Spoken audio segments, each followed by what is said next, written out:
cá xoay dối pi kia trong bánh chòm trong này không chọn mình chạm đó của chồng nôm được ọc nia thá ở vậy sắp tai miền phê về lia rồi bỏ về amen mình nung mình nè có miền phê về lia này phê về lia lại tới chạp cầm nát được nông tay mà đáy phê về lia đại tới cáo tranh tịp tay mà đáy hai phê về lia đại tới cho từ nóng đầy miền rúa có miền slam miền dũng có miền sao miền sổ lánh có miền ẩm vì phốc luôn đi có việc miền phê trong bánh chóp rồi bỏ việc này Pre cầm pi mà thái chấm buộc mà phây buồn kho bay đã kho đã buồn ruột ca trong cung lơ phnom đam ô liu nu bụa sơ mơ ai trong đòi lại tu xua tha sống prap dương nhóm ta ca tiếng đi cao na nâng mực đờ ta miên ti sầm qua na pi trong dương mực hai pi bầm phật cỏ khó bốn Pre Giêsu trong miền bẩn tu lại thả cho project cái nè na nom nè roaknia ao vùng quê khó pram bắt nâng miền mà nu chia trán giấc mua nhom mực đi dây thả nhom đi chia Pre Christ hai nè tiếng nu nâng nom mà nu chia trán ao vùng quê chành phong tí pra muôi nè ra khnia nâng lư đi dây pi trong bán nâng đầm nâng pi trong bàn nô công ao miền chất thọp bà ròm lời ta bắt ca tiền nô trâu tài mực đó tai nô bùm toan đo trong bầm phót nơi lời tê prampal pi prua sa muôi nâng lư khnia toa nâng sa muối nơ cơ muối toa nâng nơ cơ muối hai nâng cao miền ẩm nót chùm ngư a san rốt nâng có krau đầy nơi còn lại xềnh khó làm bấy tai ca tiếng nụ chia đàm chòm này sạch đầy tục tê khó làm buồn kia nụ kê nâng bánh chun nẹ roa khía từ ao miền sạch đầy với tên nìa prom tiếng sầm lắp nẹ roa khía hai cướp tiếng xanh nâng sọp nẹ roa khía đòi ruột nhom khó đom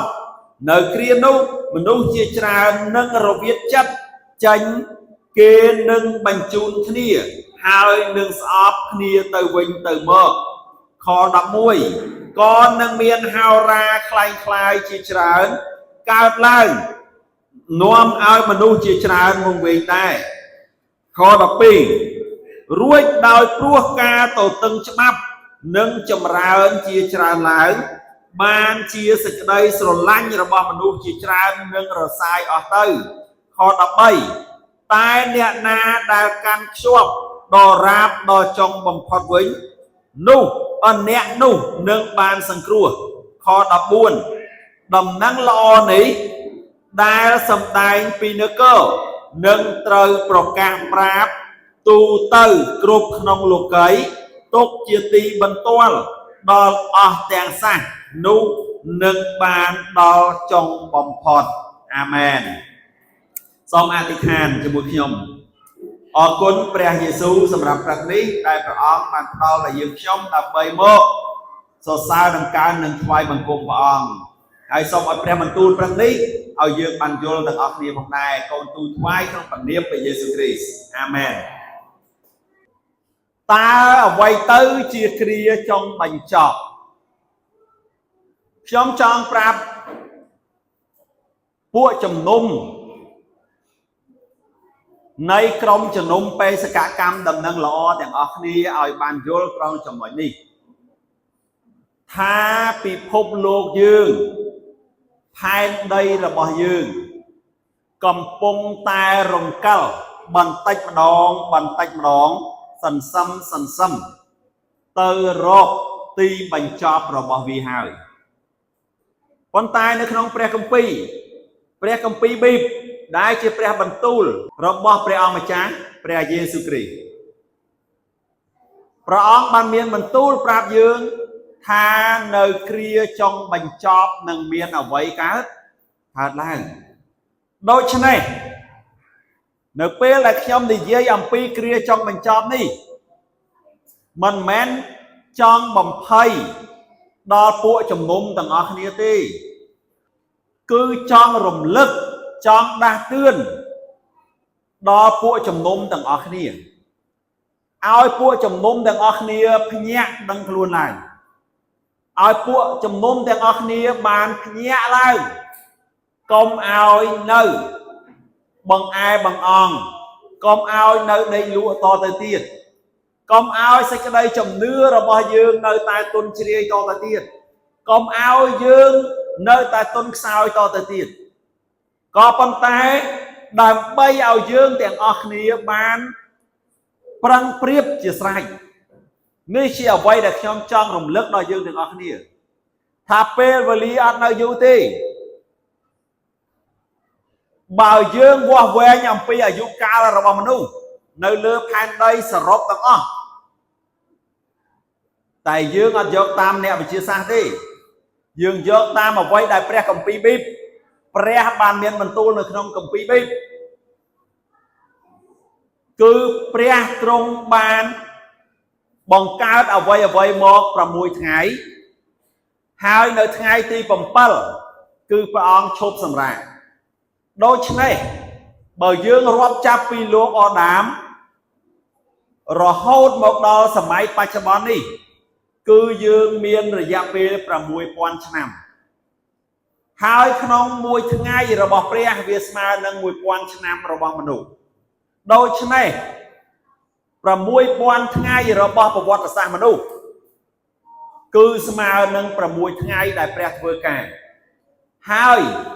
ឥឡូវនេះយើងកំពុងតែស្ថិតនៅក្នុងថ្ងៃទី7របស់ព្រះជាថ្ងៃដែលឈប់សម្រាកមានន័យថាពិភពលោកយើងនេះអាចមានជីវិតឬគេហៅថាអាចបន្តដំណើររបស់ខ្លួនក្នុងកំឡុងពេល1000ឆ្នាំចាប់ពីពេលនេះទៅ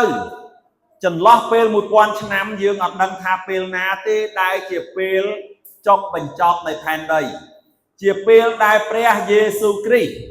ទ្រង់នឹងយាងមកម្ដងទៀតដើម្បីទទួលយកកូនព្រះអង្គហើយពាក្យថាចង់បញ្ចប់នៃផែនដីគឺចង់សំដៅទៅលើថាថេរវេលាមួយដែលកំពុងតែនាំយើងទាំងអស់គ្នាឆ្ពោះទៅកាន់ការយាងមកលើកទី2របស់ព្រះយេស៊ូវគ្រីស្ទព្រះយេស៊ូវយាងមកលើកទី1កាលពីឆ្នាំទី4មុនគ្រិស្តសករាជហើយព្រះអង្គសន្យាថាព្រះអង្គនឹងយាងមកម្ដងទៀតក៏ប៉ុន្តែនៅពេលដែលព្រះអង្គយាងមកម្ដងទៀតព្រះអង្គអត់មកចាប់កំណើតជា baby ដូចមុនទេ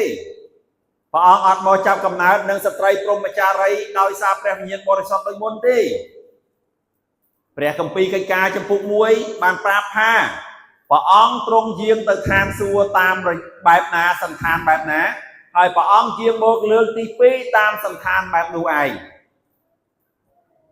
ពេលដែលព្រះអង្គយាងមកព្រះអង្គអត់ចុះមកផែនដីនឹងដោយកាលពីឆ្នាំទី4មុនគ្រិស្តសករាជនោះទេព្រះអង្គយាងមកលើកទី2ក៏ព្រះអង្គយាងមកនៅឯពពកព្រះអង្គនឹងអមដំណើរជាមួយពួកពលបរិវាររបស់ផងព្រះអង្គបូកនឹងប្រលឹងរបស់យើងទាំងអស់គ្នាដែលជាអ្នកស្លាប់នៅក្នុងព្រះគ្រីស្ទសុខចិត្តក្រដើរតាមផ្លូវត្រូវប្រសើរជាងមានដើរតាមផ្លូវអាក្រក់ព្រះគម្ពីរកិច្ចការចំពុក1បានប្រាប់ថាព្រះអង្គទ្រង់យាងទៅឋានសួគ៌តាមបែបណាសន្តានបែបណាហើយព្រះអង្គយាងមកលើកទី2តាមសន្តានបែបនោះឯងពេលដែលព្រះអង្គយាងមកព្រះអង្គអត់ចុះមកផែនដីនឹងដោយកាលពី ឆ្នាំទី4មុនគ្រិស្តសករាជនោះទេព្រះអង្គយាងមកលើកទី2ក៏ព្រះអង្គយាងមកនៅឯពពកព្រះអង្គនឹងអមដំណើរជាមួយពួកពលបរិវាររបស់ផងព្រះអង្គបូកនឹងប្រលឹងរបស់យើងទាំងអស់គ្នាដែលជាអ្នកស្លាប់នៅក្នុងព្រះគ្រីស្ទព្រះអង្គនឹងយាងមកប្រលឹងយើងនៅឯពពកការយាងមកលើកទី2ព្រះអង្គគឺព្រះអង្គមកឯពពកហើយព្រះអង្គយាងមកធ្វើអីគឺព្រះអង្គយាងមកដើម្បីទទួលកូនកំមុំរបស់ផងព្រះអង្គព្រោះព្រះអង្គទៅព្រះអង្គនៅកន្លោះមែនអត់ព្រះអង្គមានប្រពន្ធអត់ពេលដែលព្រះអង្គសគត់ហើយរស់ឡើងវិញហើយយើងទៅឋានសួគ៌ព្រះអង្គមានប្រពន្ធអត់នៅកន្លោះប៉ុន្តែពេលដែលព្រះអង្គយាងត្រឡប់មកវិញព្រះអង្គមកយកកូនកំមុំរបស់ផងព្រះអង្គដើម្បីទៅរៀបអាពាហ៍ពិពាហ៍ឯណាកូនកំមុំបងគឺអស់អ្នកដែលបានកើតជាថ្មីតើរៀបអាពាហ៍ពិពាហ៍យ៉ាងម៉េចនៅថ្ងៃមួយនឹងរៀបអាពាហ៍ពិពាហ៍ពិធីការកូនជាមរបស់ព្រះនៅឯឋានសួគ៌ព្រះអង្គនឹងយាងមកផែនដីនេះដល់ទីបញ្ចប់ប៉ុន្តែប្រសិនបើយើងគ្រាន់តែមានវត្តមាននៅក្នុងពហិថ្ងៃនេះតែអត់បានពិតប្រកបជាកើតជាថ្មីទេពេលដែលព្រះអង្គយាងមកនៅឯពពកនោះយើងទាំងអស់គ្នា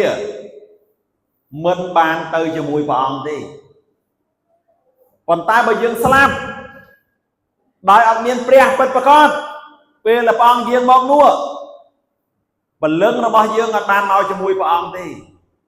សាកសពរបស់យើងដែលរលាយស្អុយទៅជាដីហើយនោះក៏អត់បានរស់ឡើងវិញទៅជាមួយព្រះអង្គដែរនៅជាប់នៅទីនោះដូច្នេះគ្រាចង់បញ្ចប់គឺចង្អុលបង្ហាញទៅលើការយាងមកលើកទី2របស់ព្រះយេស៊ូវគ្រីស្ទដែលជាព្រះអម្ចាស់នៃយើងទាំងអស់គ្នាអាមែនចង់ឃើញព្រះអង្គយាងមកលើកទី2ទេចង់អត់ឥឡូវខ្ញុំសួរមួយឧបមាថាបើលើលោកនេះមានការចាប់ជាតិមែនពេលដែលស្លាប់ទៅចង់ចាប់ជាតិមកម្ដងទៀតទេចង់អត់តែខ្ញុំអត់ទេខ្ញុំអត់ចង់ចាប់ជាតិទេអត់នៅលើផែនដីនេះទេខ្ញុំទៅធ្វើសានសួរហើយផែនដីនេះអាក្រក់ណាស់យើងមើលកាប់សម្លាប់គ្នាឆាវលួចឆក់ប្លន់កេងប្របាញ់ឥឡូវនេះ scam អនឡាញសុកចិត្តក្រតែដើរផ្លូវត្រូវប្រសើរជាងមានដើរផ្លូវខុសអ្វីដែលខ្ញុំចង់រំលឹកដល់ពួកជំនុំទាំងអស់គ្នានៅទីនេះ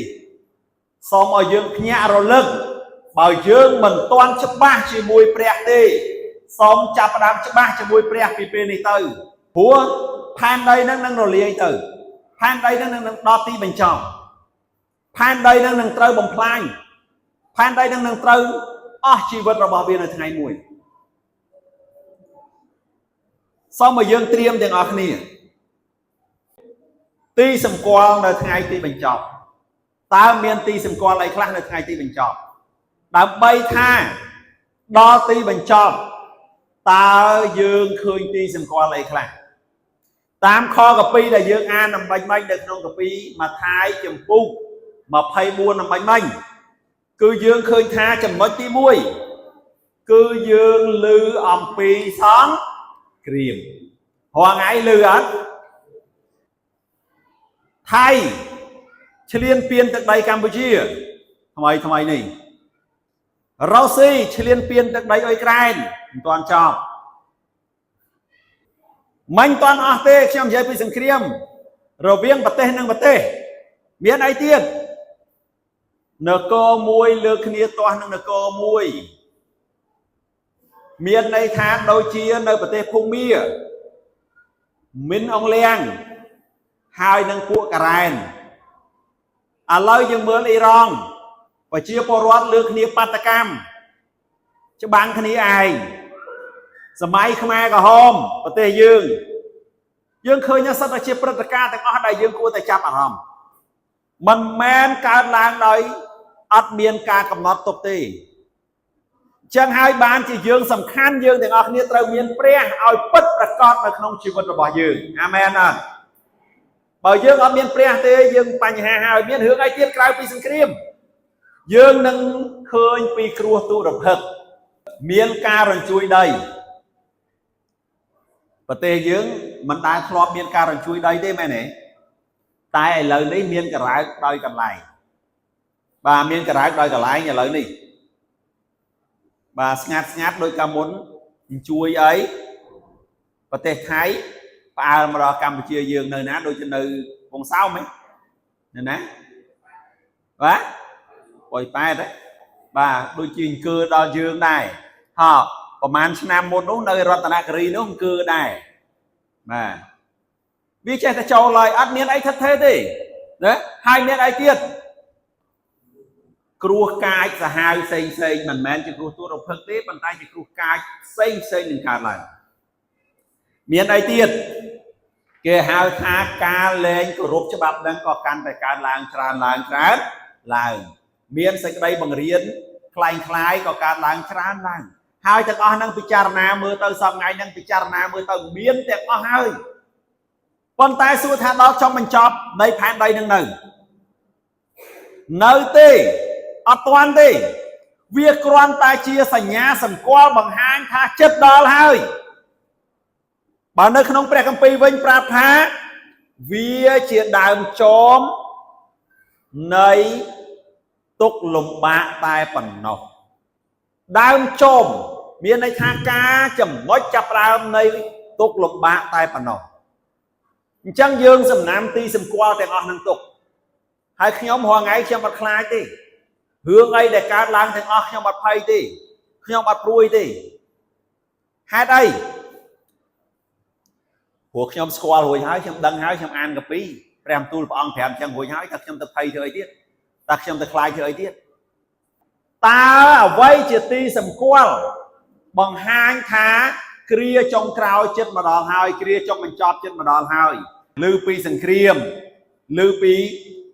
គ្រោះទុរភិក្សឮអំពីទុក្ខលំបាកនានាឮអំពីការរញ្ជួយដីហើយការលែងគោរពច្បាប់ការអាក្រក់ទាំងឡាយហ្នឹងកាន់តែកើនឡើងបូកទាំងគ្រូឬក៏សេចក្តីបង្រៀនคล้ายជាច្រើននៅលើផែនដីនេះដែលគេយកឈ្មោះព្រះយេស៊ូវថាគេជាព្រះគ្រីស្ទហើយទៅផ្សព្វផ្សាយនាំឲ្យមនុស្សវង្វេងសប្តាហ៍ថ្ងៃហ្នឹងអ្នកវង្វេងច្រើនណាស់ហើយទាំងអស់ហ្នឹងពិចារណាមើលទៅសប្តាហ៍ថ្ងៃហ្នឹងពិចារណាមើលទៅមានទាំងអស់ហើយប៉ុន្តែសួរថាដល់ចំបញ្ចប់នៃផែនដីនឹងនៅទេអត់ទាន់ទេវាគ្រាន់តែជាសញ្ញាសម្គាល់បង្ហាញថាចិត្តដល់ហើយបើនៅក្នុងព្រះគម្ពីរវិញប្រាប់ថាវាជាដើមចមនៃទុក្ខលំបាកតែប៉ុណ្ណោះដើមចមមានន័យថាការចំណុចចាប់ផ្ដើមនៃទុក្ខលំបាកតែប៉ុណ្ណោះអញ្ចឹងយើងសំណាំទីសម្គាល់ទាំងអស់នឹងទុក្ខហើយខ្ញុំរាល់ថ្ងៃខ្ញុំអត់ខ្លាចទេរឿងអីដែលកើតឡើងទាំងអស់ខ្ញុំអត់ភ័យទេខ្ញុំអត់ព្រួយទេហេតុអីព្រោះខ្ញុំស្គាល់រួចហើយខ្ញុំដឹងហើយខ្ញុំអានកាពីព្រះបន្ទូលព្រះអង្គប្រាប់អញ្ចឹងរួចហើយតែខ្ញុំទៅភ័យធ្វើអីទៀតតែខ្ញុំទៅខ្លាចធ្វើអីទៀតតើគ្រាចង់បញ្ចប់មានន័យថាម៉េចចំណុចទី1មិញហ្នឹងមានន័យថាដំណើរឆ្ពោះទៅដល់ការយាងមកលើកទី2របស់ព្រះយេស៊ូវគ្រីស្ទតើអ្វីជាទីសម្គាល់បង្ហាញថាគ្រាចុងក្រោយចិត្តម្ដងហើយគ្រាចុងបញ្ចប់ចិត្តម្ដងហើយទី1មានដូចជាយើងឮពីចម្បាំងឮពីសង្គ្រាមឮពីគ្រោះទុរភិក្សឮអំពីទុក្ខលំបាកនានាឮអំពីការរញ្ជួយដីហើយការលែងគោរពច្បាប់ការអាក្រក់ទាំងឡាយហ្នឹងកាន់តែកើនឡើងបូកទាំងគ្រូឬក៏សេចក្តីបង្រៀនคล้ายជាច្រើននៅលើផែនដីនេះដែលគេយកឈ្មោះព្រះយេស៊ូវថាគេជាព្រះគ្រីស្ទហើយទៅផ្សព្វផ្សាយនាំឲ្យមនុស្សវង្វេងសប្តាហ៍ថ្ងៃហ្នឹងអ្នកវង្វេងច្រើនណាស់តើអ្វីទៅជាគោលបំណងឬក៏គោលបំណងនៃទីសម្គាល់ទាំងអស់ហ្នឹងទីសម្គាល់ដែលបង្ហាញអំពីគ្រាចុងបញ្ចប់ហ្នឹងទី1គឺដើម្បីប្រមានដល់មនុស្សទូទៅប្រមានឲ្យគេបានដឹងថាចុងបញ្ចប់នឹងមកដល់ណាប្រមានយើងណាតែឯងនៅតែរឹងតឹងទៀតដូចជាត្រាំប្រមានដល់អារម្មណ៍ថ្ងៃមុនអញ្ចឹង ត្រាំពមៀនថាម៉េចបើហ៊ានតែនៅសម្លាប់បាត់តកអហិង្សាទៀតគាត់នឹងអន្តរាគមដល់ពេលរងគេថាគេឈប់ហើយចឹងគេឈប់សម្លាប់បាត់តកហើយឈប់កាត់ទោសផាជីវិតហើយត្រាំបថយលបឿនមកវិញអញ្ចឹងអ្វីនេះគឺពមៀនព្រះបន្ទូលព្រះអង្គកំពុងតែពមៀនដល់យើងព្រះយេស៊ូវទុកព្រះបន្ទូលនឹងពមៀនដល់យើងទាំងអស់គ្នាឲ្យយើងប្រុងប្រៀបឲ្យយើងប្រុងប្រយ័ត្នឲ្យយើងឆែកមើលខ្លួនឯងម្នាក់ហ្នឹងថាយើងពិតប្រកបជាមានជំនឿពិតប្រកបទៅលើព្រះហើយឬនៅថាយើងពិតប្រកបជាបានកើតជាថ្មីហើយនៅស្ដាប់មេរៀនដែលខ្ញុំផុសនៅក្នុង Facebook នៅក្នុង YouTube អំពីការកើតជាថ្មីមិនមែនប្រកាសថាគ្រប់គ្នាដែលមានវត្តមាននៅទីនេះបានកើតជាថ្មីពិតទេអញ្ចឹងការកើតជាថ្មីគឺសំខាន់សម្រាប់យើងបើយើងចង់ចូលទៅក្នុងនគរព្រះចង់ទៅឋានសួគ៌តើតែយើងកើតជាថ្មីចង់បានសង្គ្រោះតើតែកើតជាថ្មីចង់រួចផុតពីការទុក្ខលំបាកដែលនឹងមកដល់ត្រូវតែកើតជាថ្មីចង់រួចផុតពីបឹងភ្លើងត្រូវតែកើតជាថ្មីបើមិនបានកើតជាថ្មីមិនអាចបានសង្គ្រោះមិនអាចទទួលបានជីវិតអកលមិនអាចទៅឋានសួគ៌បានទេការពមៀនមិនមែនជាការកំណត់អំពីពេលវេលាទេអ្នកខ្លះគាត់បានបង្រៀនថាម៉េចគាត់ថាឆ្នាំនេះព្រះយេស៊ូវយាងមកវិញហើយឆ្នាំនោះព្រះយេស៊ូវមកវិញហើយអត់ទេណាគ្មាននរណាមួយដឹងពីពេលវេលាថាព្រះអង្គនឹងយាងមកថ្ងៃណានោះទេអត់ដឹងទេប៉ុន្តែព្រះអង្គឲ្យយើងត្រៀមលក្ខណៈគោលបំណងនៃទីសម្គាល់ចំណុចមួយទៀតគឺដើម្បីអំពាវនាវឲ្យមនុស្សទាំងឡាយមានការផ្លាស់ប្រែឲ្យមនុស្សមានបាបមានការផ្លាស់ប្រែឲ្យពិភពលោកមានការផ្លាស់ប្រែទទួលព្រះអង្គម្ចាស់ព្រះយេស៊ូវគ្រីស្ទជាព្រះអង្គសង្គ្រោះបាទជាព្រះអង្គសង្គ្រោះបាទគេដឹងហើយគេឮហើយគេអត់ព្រមផ្លាស់ប្រែគេអត់ព្រមបែរមករកព្រះអង្គគេអត់ព្រមទទួលជឿព្រះអង្គគេនឹងមានការទទួលខុសត្រូវភាសាអង់គ្លេសគេថាគេនឹងមាន responsible and accountable to God មានការទទួលខុសត្រូវហើយនឹងមានការគេហៅថាកណន័យកិច្ចទៅចំពោះព្រះត្រូវទទួលទៅចំពោះព្រះបាទហើយចំណុចចុងក្រោយតើយើងត្រូវឆ្លើយតបយ៉ាងម៉េចយើងត្រូវឆ្លើយតបទៅនឹងបើយើងដឹងអំពីថាពិភពលោកនេះថាផែនដីនេះនឹងដល់អវសានរបស់វាដល់ចុងបញ្ចប់របស់វាតើអ្វីទៅជាការឆ្លើយតបរបស់យើងអ្នកគ្នាក្មេងចាស់ប្រុសស្រីពួកជំនុំបេសកកម្មដំណឹងល្អទាំងអស់គ្នាតើអ្វីទៅជាការឆ្លើយតបរបស់យើងទី1ភាសាអង់គ្លេសថា stay watchful ត្រូវប្រុងប្រយ័ត្នគ្រប់ពេលវេលាត្រូវប្រុងស្មារតីគ្រប់ពេលវេលាប្រុងដោយរបៀបណាខ្ញុំអត់បានទៅកងទ័ពជួរមុខទេប៉ុន្តែកងទ័ពជួរមុខគឺភ្នែកនៅលើក្បាលភ្នែកនៅខាងក្រោយក្បាលភ្នែកមានតែពីរទេប៉ុន្តែភ្នែកនៅពេញមួយក្បាលហ្នឹងឯងមានន័យថាម៉េចគឺប្រុងប្រៀបសម្លឹងមើលគ្រប់ច្រកគ្រប់លហកគ្រប់ទិសគ្រប់ទីដើម្បីការពារបរណភាពទឹកដីការពារព្រំដែនរបស់ខ្លួនណាអញ្ចឹងយើងដូចគ្នាយើងត្រូវតែប្រុងប្រៀបគ្រប់ពេលវេលាមានន័យថាមិនត្រូវឲ្យអ្នកណាមួយមកបោកបញ្ឆោតយើងបានឡើយមិនឲ្យអ្នកណាមួយមកទាញយើងចេញពីសេចក្តីពិតបានឡើយមិនឲ្យអ្នកណាមួយនាំយើងឲ្យវង្វេងបានឡើយយើងត្រូវតែប្រុងប្រៀបគ្រប់ពេលវេលាទី2ត្រូវតែស្មោះត្រង់ជានិច្ចស្មោះត្រង់ជាមួយព្រះជារឿងដែលសំខាន់ស្មោះត្រង់គ្រប់ពេលវេលា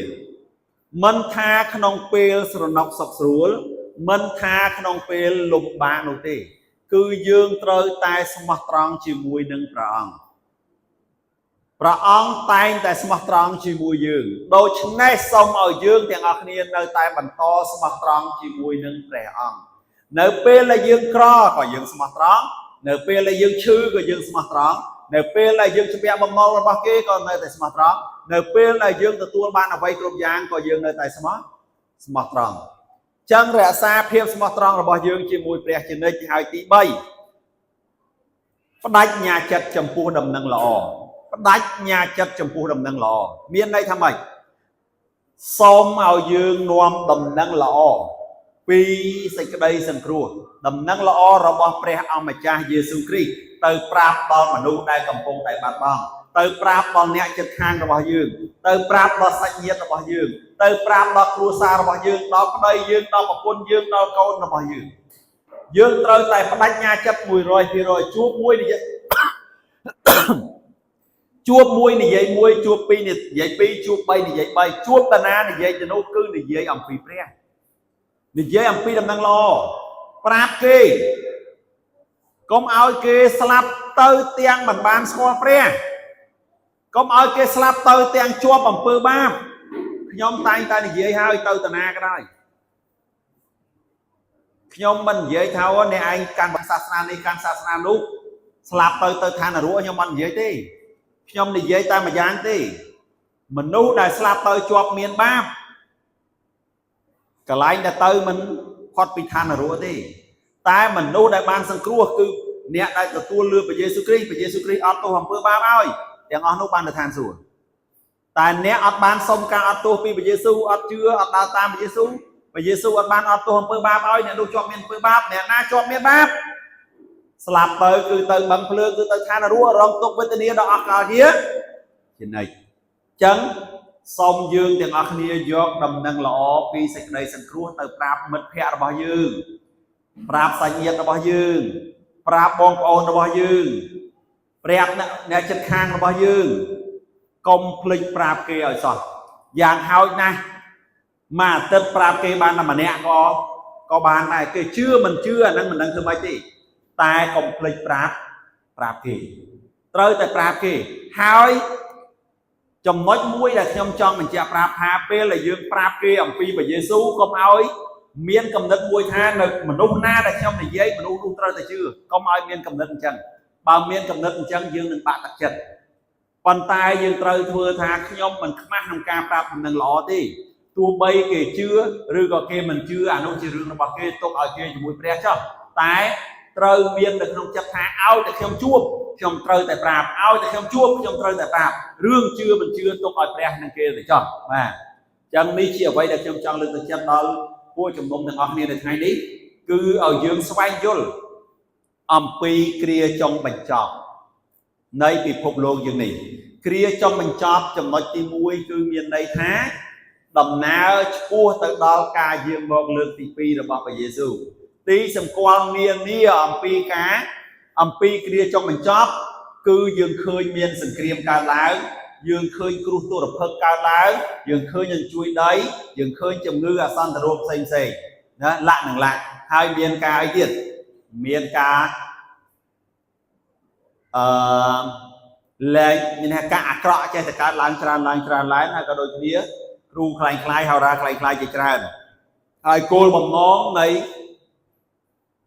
ទីសម្គាល់ទាំងអស់នោះគឺដើម្បីព្រមានមនុស្សណាព្រមានមនុស្សគ្រប់គ្នាមិនមែនកំណត់ពេលវេលានៃការយាងមកទេហើយដើម្បីឲ្យមនុស្សបានផ្លាស់ប្រែជីវិតជាថ្មីទទួលយកព្រះអង្គម្ចាស់ព្រះយេស៊ូវគ្រីស្ទមកជាព្រះសង្គ្រោះរបស់ពួកគេហើយការឆ្លើយតបរបស់យើងត្រូវតែប្រុងប្រយ័ត្នគ្រប់ពេលវេលាយើងត្រូវតែស្មោះត្រង់គ្រប់ពេលវេលាហើយប្រាជ្ញានាំដំណឹងល្អទៅប្រាប់អ្នកដទៃដើម្បីឲ្យគេបានទទួលជឿព្រះអង្គដូចគ្នាដែរសូមលើកឈរទាំងអស់គ្នាឡើង